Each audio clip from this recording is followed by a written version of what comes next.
He succeeds me as Duke of Cornwall and takes on the responsibilities for the Duchy of Cornwall, which I have undertaken for more than 5 decades. Today, I am proud to create him Prince of Wales, Tywysog Cymru, the country whose title I've been so greatly privileged to bear during so much of my life. King Charles did not make a public announcement. He did not address the nation. There was no palace balcony appearance and no carefully staged royal photograph.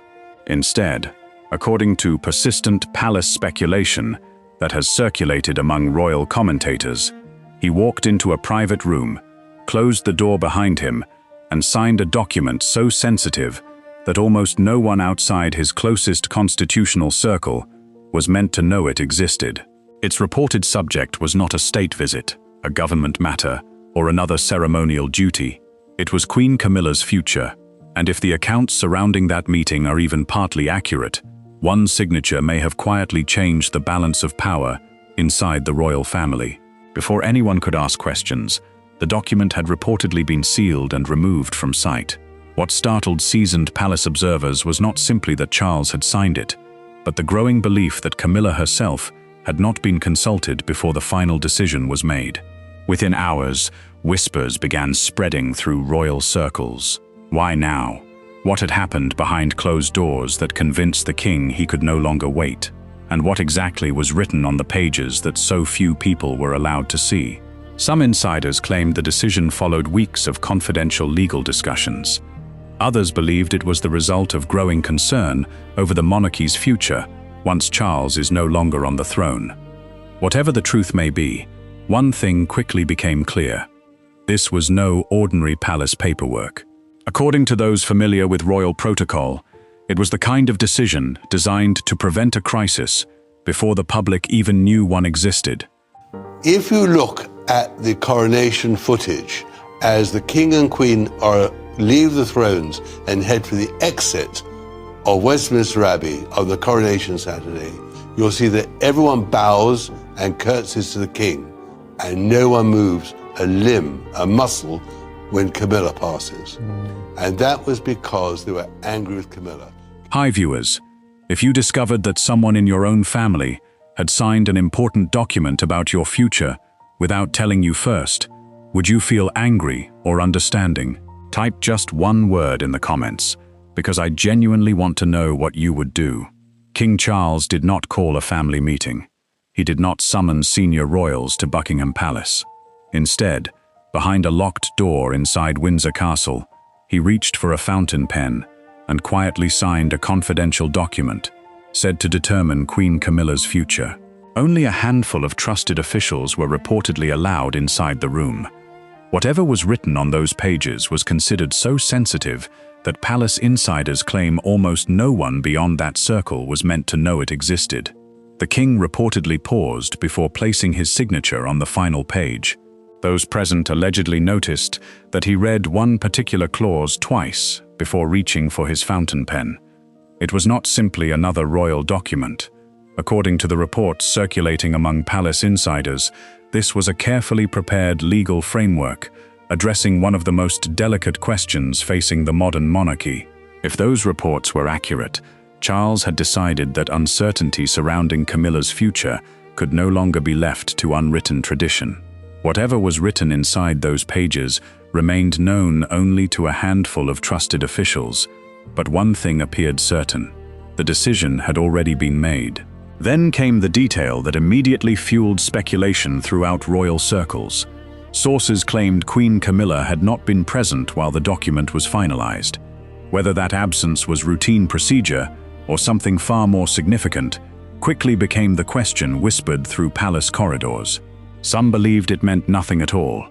Others quietly wondered whether Charles had deliberately acted before opposition could emerge.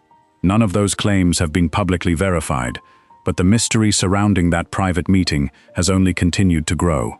All the people that helped Camilla get the crown on her head were excluded from that coronation, and they were furious. And not only that, Kate and William were angry too. Before this remarkable story goes any further, hi viewers, if someone you deeply loved kept an important family decision secret because they believed it would protect everyone, would you forgive them or would you feel betrayed? Please answer with just forgive or betrayed in the comments, because your opinion truly matters. The silence inside that room reportedly lasted several seconds after the king signed his name. One advisor gathered the pages, while another carefully pressed an official seal into warm wax. No applause followed. No celebration broke the tension. According to palace accounts that have since circulated among royal commentators, everyone present seemed to understand that this was not a victory. It was a precaution, a decision made not because anyone wanted change, but because Charles allegedly feared what might happen if difficult questions were left unanswered during an already sensitive period for the monarchy. If this is your first time here, make sure you subscribe, like this video, and stay with us until the very end. Stories like this are rarely as simple as the headlines suggest. Every week, new royal claims emerge, but only by following each development from beginning to end can the larger picture begin to make sense. What made the meeting even more unusual was not the signature itself. Kings signed documents throughout their reigns. The unusual element was the extraordinary level of confidentiality that reportedly surrounded this particular file.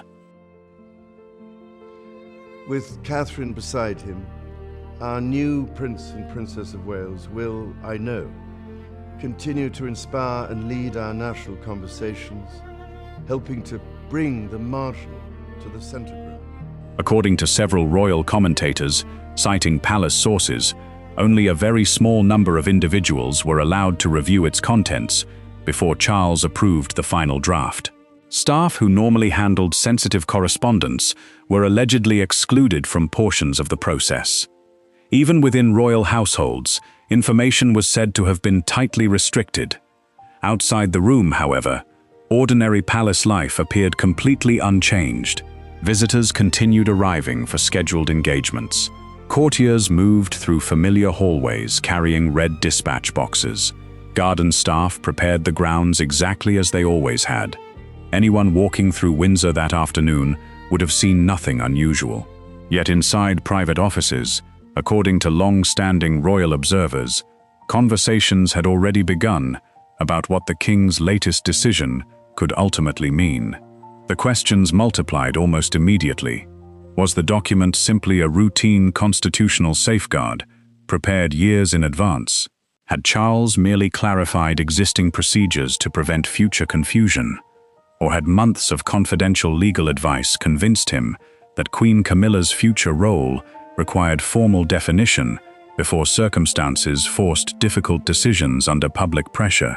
None of those possibilities could be confirmed, but each one added another layer to a story that seemed to grow more intriguing with every passing day.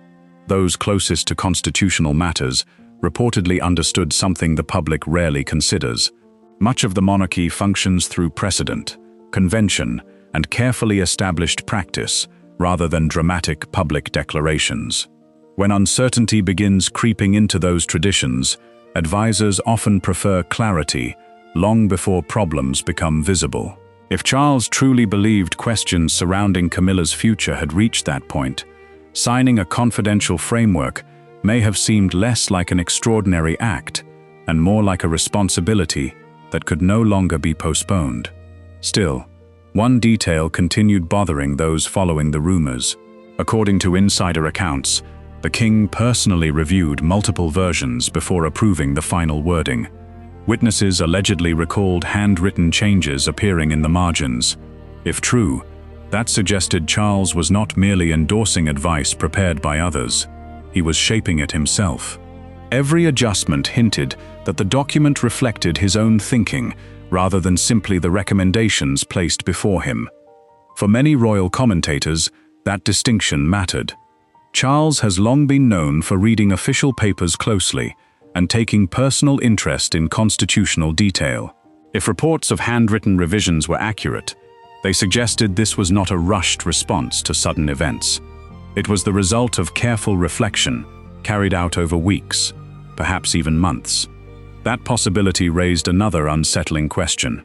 What had convinced the king that the time for private discussion had finally ended? Then, just as the sealed document disappeared into secure royal custody, something happened that no one inside the room had expected. This great inheritance and of the duties and heavy responsibilities of sovereignty, which have now passed to My beloved daughter. According to multiple insider accounts, before the confidential file had even left Windsor Castle, a senior palace aide quietly approached the king with troubling news. Someone else already knew the document existed. The warning did not come from an ordinary courier or a standard civil servant. According to palace insiders who later spoke under strict anonymity, it was delivered by a senior household official whose pale expression betrayed genuine panic. Someone had breached the perimeter of confidentiality weeks before the final seal was ever pressed into warm wax. The leaked details were not vague rumors about succession or routine administration. They involved specific wording from a confidential memorandum that had supposedly been restricted to a circle of 3 people. King Charles reportedly stared at the messenger in absolute silence, the weight of the revelation sinking in faster than any political briefing. If the contents of the draft were already circulating outside his private study, the entire premise of the operation was compromised. The quiet safeguard he hoped to establish without public friction was suddenly vulnerable to media interpretation and political crossfire. That single breach forced a rapid re-evaluation of every step that led to this impasse. Weeks earlier, the corridors of Clarence House and Buckingham Palace had hummed with an entirely different kind of tension. Long before a pen touched paper, the question of Queen Camilla's constitutional footing had quietly divided legal minds within the royal household. 2 distinct factions had formed behind closed doors, neither willing to yield ground. One camp argued that preserving institutional continuity required a formal, written framework defining her exact position should circumstances change unexpectedly. They insisted that leaving such matters to unearned convention invited chaos during a vulnerable transition.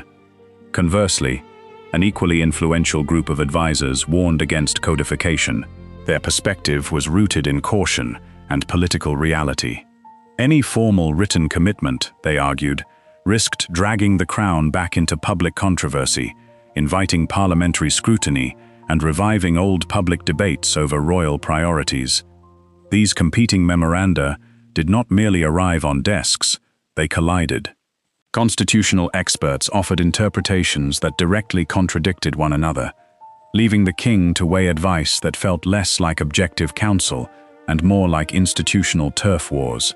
Inside private sitting rooms, away from the public calendar, the debate turned increasingly sharp. Advisors debated how much authority, security, and administrative responsibility should remain under various scenarios. The disagreements became significant enough that confidential meetings were scheduled outside normal protocols, involving trusted legal minds whose names never appeared on official attendance logs. Yet the volume of paper only compounded the confusion. Draft followed draft, each modified to appease competing legal interpretations, while the underlying anxiety grew.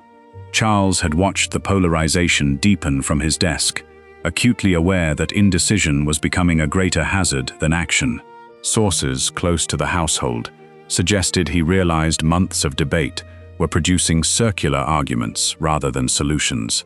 If uncertainty over Camilla's future role lingered into a period of acute crisis, opposing factions could exploit the vacuum. That realization transformed the exercise from a bureaucratic review into an urgent necessity. Before this remarkable story goes any further, let us pause for a moment.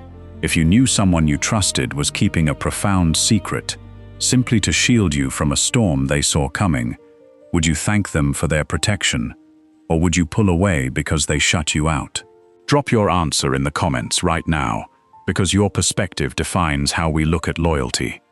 Even as those conflicting recommendations piled high, another confidential proposal arrived from an independent legal consultant, offering a compromise neither faction had anticipated.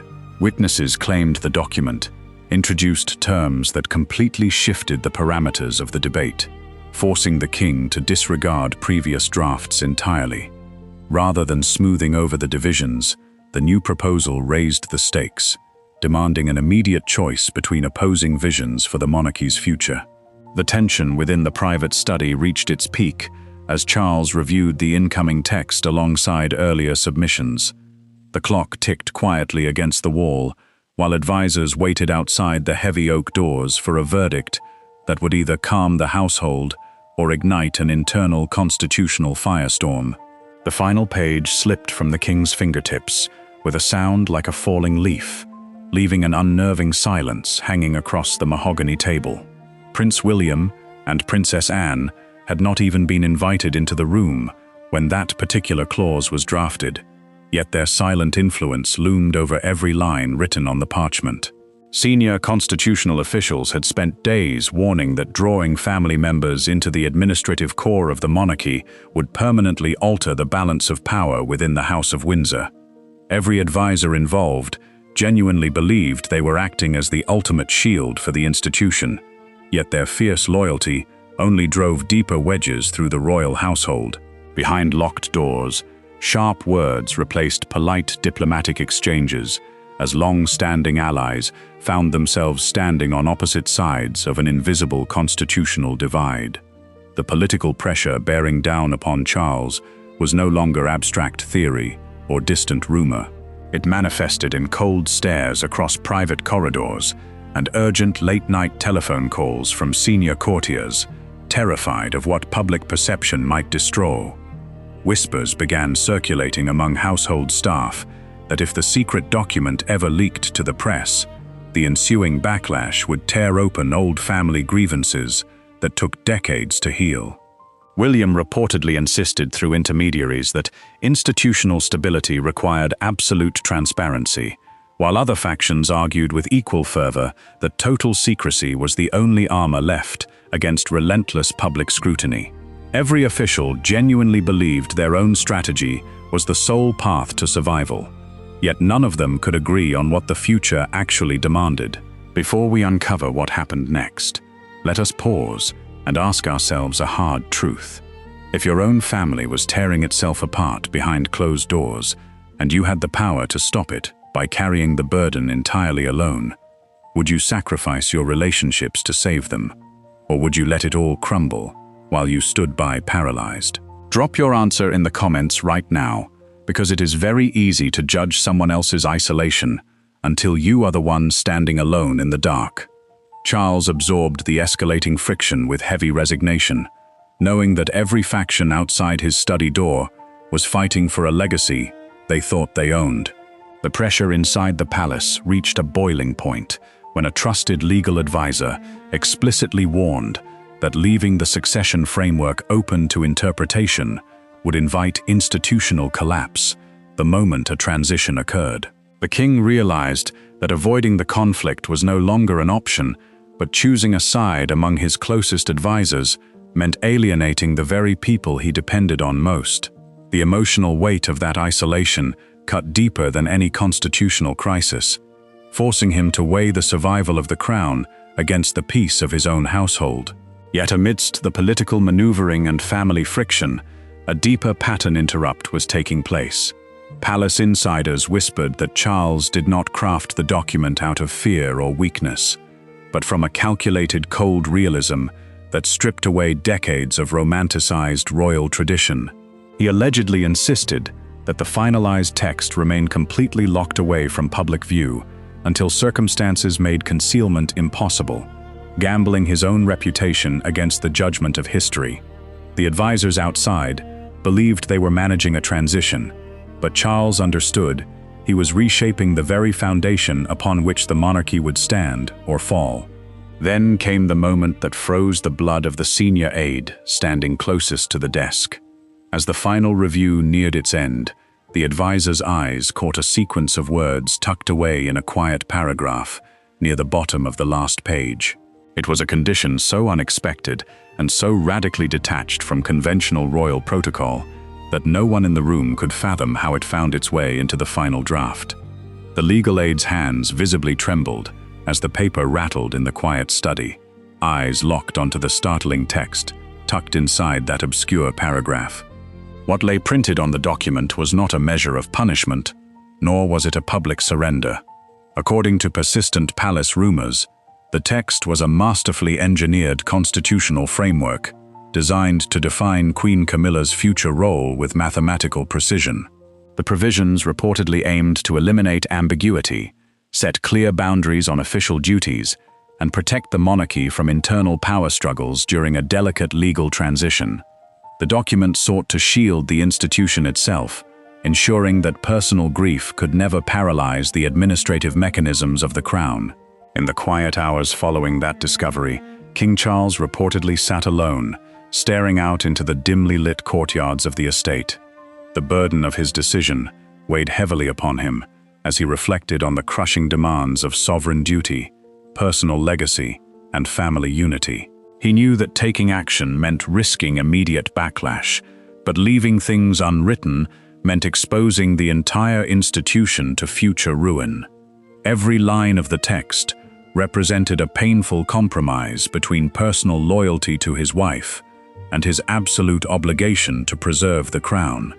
Emotional conversations with his most trusted advisors followed, where the king quietly reinforced his stance, explaining that the true duty of a monarch is to solve crises before the public even realizes they exist. Before we reveal what was hidden on that final page, ask yourself this troubling question. If you walked away right now without subscribing, leaving this story half understood, would you be comfortable knowing you chose ignorance over truth just to save a few seconds of your day? Press that subscribe button right now, because abandoning the story at this crucial moment means turning your back on the reality of what happened. The palace whispers continued to spread through closed doors, with officials debating whether the king had acted too late or with cold, brilliant foresight. Constitutional experts privately acknowledged that the text did not seek to diminish Camilla's standing, but rather to construct a legal fortress around her role, preventing future disputes from spilling into the public arena. The document was an act of quiet protection, crafted to ensure that no single faction within the palace could ever exploit a moment of transition for personal or political leverage. Every word was chosen to enforce stability, demanding that stability take priority over individual sentiment. Yet as the final pages were carefully aligned inside the leather folder, those present realized the true secret was still waiting to be uncovered. The initial clauses had outlined the framework, but the final sheet held something far more consequential. The most sensitive directive was not situated at the beginning, where legal eyes normally focused. It was placed at the very end, written as a decisive conclusion that would change everything. The heavy brass seal pressed downward into hot red wax, leaving a permanent emblem embedded into the final page of the file. That final provision, whispered about in dark corridors, was not designed to restrict, humiliate, or strip authority away from Queen Camilla. According to persistent insider accounts, it was built to construct an unbreakable legal sanctuary around her position, establishing a clear constitutional framework that eliminated institutional confusion before it could ever take root. The hidden directive explicitly dictated how administrative power, security apparatuses, and public duties would transition without reliance on vague assumptions or emotional bargaining. Charles had crafted a structure that stripped away uncertainty, guaranteeing that no political faction, media frenzy, or family division could dismantle her role when the throne eventually shifted to the next generation. The king's underlying rationale was brutally simple, yet profound. The modern British monarchy could no longer survive on unspoken agreements or outdated conventions in an era of relentless public scrutiny. By securing her future through a signed legal instrument, Charles ensured that his reign ended with absolute order rather than vulnerability. In those quiet moments following the sealing of the file, he reflected on the ultimate weight of his legacy, acknowledging that true devotion to duty often requires making cold, calculated decisions behind closed doors. He chose the survival of the institution and the long-term safety of his family, over short-term comfort, cementing one of the most significant private choices of his entire reign. The overarching truth behind the secret document was never about stripping authority away from anyone. It was about providing absolute certainty during a future transition that will inevitably test the stability of the crown. If these persistent insider reports hold true, Charles delivered a final act of devotion that defined his entire philosophy of kingship, proving that true leadership operates in silence long before the world observes the outcome. If you walk away right now, ignoring the subscribe button, closing this window, and pretending you never saw this story, you are choosing to remain completely blind to the massive power shifts happening behind those castle gates. If you truly care about the truth and refuse to let yourself be manipulated by sugar-coated headlines, subscribe right now. Hit the like button, leave your honest thoughts in the comments below, and share this video with everyone you know who deserves to hear the real narrative. While the palace works tirelessly to keep this legal framework locked inside the private archives, a far more dangerous leak has just surfaced from within Prince William's private household. In our very next story, we reveal the emergency phone call made at 3 in the morning that forced royal lawyers to intervene, and the single stolen document that threatens to expose a hidden rivalry far deeper than anyone ever dared to imagine. You simply cannot afford to miss a single second of what is coming next.